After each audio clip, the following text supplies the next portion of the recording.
죽비라고 해도 안 되고 죽비가 아니라고 해도 안 된다. 일단 의미를 따라가면 끝이라는 걸 알지만 우리는 자동적으로 따라갑니다. 죽비란 대나무로 만든 도구입니다. 주로 소리를 낼 때 쓰는 불교 교단의 도구인데 가끔 좌선 수행할 때 조는 수행자에게 충격을 가하는 용도로도 씁니다. 죽비라는 단어를 듣는 것까지는 괜찮죠. 그런데 죽비라고 한다, 아니다라는 수로까지 포함해 문장을 들으면 우리는 순식간에 의미를 해석합니다. 그게 생각이죠. 우리는 그렇게 살고 있습니다. 그게 이상한 건 아닙니다. 다만 선 공부를 하는 목적에 따라 그 소리를 들으면서 눈을 바짝 뜨고 있어 보자고요. 저 말소리, 말을 하는 이의 입모양, 소리가 전달되는 공기의 온도와 습도, 스멀거리는 내 귓가의 진동과 눈동자의 흔들림, 그런 것들을 느낄 정도로 뚜렷해야 합니다. 사람들은 생각을 치열하게 하면 그게 생생한 것처럼 여기지만 사실 생각은 감각을 무디게 만들어서 종합적으로는 멍청하게 만듭니다. 생각이 아닌 감각으로 깨어있으면 훨씬 잘 듣고 잘 이해할 수 있습니다. 생각이 아예 없이 오직 감각으로만 상황을 접할 수 있다면 전혀 다른 세상을 볼 수 있습니다. 이건 제 경험이니까 대강 하는 설명이 아닙니다. 물론 그걸 경험해야 한다는 건 아니지만 이해를 도울 수는 있겠네요. 저는 꽤 오래전에 생각이 반나절 정도 끊어진 체험을 했습니다. 아마도 너무나 지치고 괴로웠던 상황 때문이었을 겁니다. 머릿속에서 회로가 단선이 된 듯한 느낌이었습니다. 아무런 생각이 일어나지 않는 초유의 상황을 맞이했죠. 그런데 보고 듣고 느끼는 건 그대로였습니다. 그런데 그때 처음으로 나뭇잎의 색깔을 알았습니다. 지금까지는 초록, 연두, 노랑, 빨강이라는 색깔을 먼저 떠올리고 나뭇잎을 봤다는 걸 그때 처음 알았습니다. 지하철이 움직이면 그런 소리가 난다는 것도 처음 알았죠. 분명 그 전에도 보고 듣던 거였는데 완전히 처음 보고 듣는 느낌이었습니다. 생각 없이 보고 생각 없이 듣는 것이 그런 느낌이라는 걸 설명하기가 쉽지는 않네요. 어쨌거나 누가 설명해 주지 않아도 알 수 있었습니다. 이게 생생하고 살아있다는 그 느낌이구나. 매일 보던 거리의 풍경 속에 가로수와 보도의 블록이 춤을 추는 듯 했습니다. 전혀 다른 세상에 온 느낌이었죠. 이 기괴한 체험이 반나절로 끝나버린 것이 정말 아쉬웠습니다. 만약 그때 누군가 저에게 당신이 구하는 진리가 무언가요? 라고 물었다면 저는 뭐라고요? 겁 없이 웃었을 겁니다. 무슨 그런 우스운 말이 다 있죠? 원숭이 똥구멍은 빨갛다, 빨간 것은 사과. 그것도 아니고 말이죠.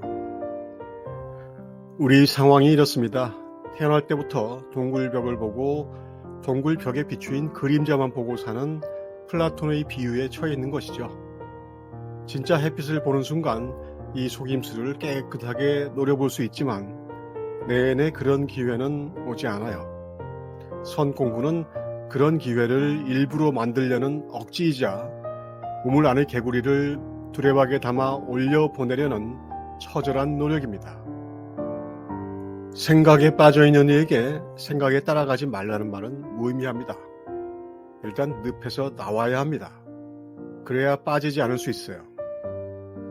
그 생각이란 건 잡념만 있는 것이 아닙니다.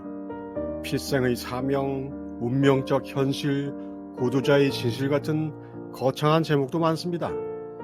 다만 그런 것들은 전부 생각이고 문제라고 일어나는 것도 모두 생각의 문제입니다. 중이 물었다. 어떤 것이 바로 근원에서 끊는 것입니까? 대사가 주장자를 던지고 방장으로 들어가 버렸다. 묻는 그것에서 답이 나옵니다. 답을 하되 답하지 않는 것이 올바른 답입니다. 하지만 이 상황은 지나치게 생략되어 있어서 분위기 전달이 잘 되지 않죠. 질문의 뉘앙스에 비해 답의 강도가 센 느낌이 듭니다. 하지만 분명 문답이 이루어졌고 대사는 끊도록 가리킵니다. 끊는 거기가 끊는 자리입니다. 중이 물었다. 뱀의 발을 그려 붙이는 것은 묻지 않습니다. 무엇이 본분의 일입니까? 그대가 말해보라. 중이 다시 물으려 하니 대사가 말했다. 어찌 발을 그리려 하는가? 처음 묻는 것은 사실 질문이 아니었고 그대가 말해보라가 질문입니다. 사족을 붙일 필요는 없으니 핵심만 짚어달라는 첫 질문에 대해 대사는 사족까지 들이대는 것을 보니 불효불급한 것이 가득함을 보고 아는 것을 말해보라고 합니다. 질문했던 이가 입을 열려고 하자 그게 사족이라고 쏘아붙입니다. 답을 하지 않으면서도 답을 한 셈입니다. 이렇듯 질문과 답은 오가지만 사실 그것은 부차적인 것입니다. 손가락이 여기저기를 가리키지만 서 있는 사람의 위치에 따라 달리 보일 뿐 그것은 모두 달을 가리킵니다. 본 적도 없는 달을 본 것처럼 생각해도 손가락이 땅바닥을 가리키는데 아는 척하는 것은 역시 통하지 않습니다. 모른 척해도 달라지지 않습니다. 대사가 원주를 불렀는데 원주가 오자 대사가 말하길 원주를 불렀는데 네가 왜 오느냐? 원주가 대답하지 못했다.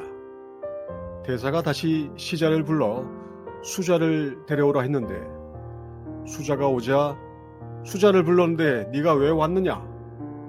수자도 대답이 없었다. 원주를 오라고 했는데 자기 이름이 원주인 자가 왔으니 왜 왔는지 물어보는 것이고 수자를 오라고 했는데 자기 소임이 수자인 자가 왔으니 왜 왔는지 물어본 것입니다. 대답이 없었던 것이 곧 답을 못한 것은 맞습니다. 명품 답이 따로 있을 수 없는 질문이죠. 왜 왔는가? 대사는 친절하게 다 설명해 주었습니다. 원주를 불렀다. 내가 원주냐? 아니면 네 이름이 원주냐? 수자를 불렀다. 네가 수자냐? 아니면 네 소임이 수자냐? 이것은 질문이 아니라 친절한 법문에 가깝습니다. 본인의 사례와 수자의 사례를 통해 두 번이나 반복을 했으니 원주가 한마디 할 수도 있었을 텐데 많이 아쉽습니다. 이름만 가지고 왔는데 원주가 정말 보이십니까? 자, 이제 다시 한번 반복해보죠. 죽비라고 해도 안 되고 죽비가 아니라고 해도 안 된다. 어쩌시겠습니까? 네, 그날 누군가는 죽비를 든 스님에게 넙죽 엎드려 절을 했다가 죽도록 맞았다고 합니다.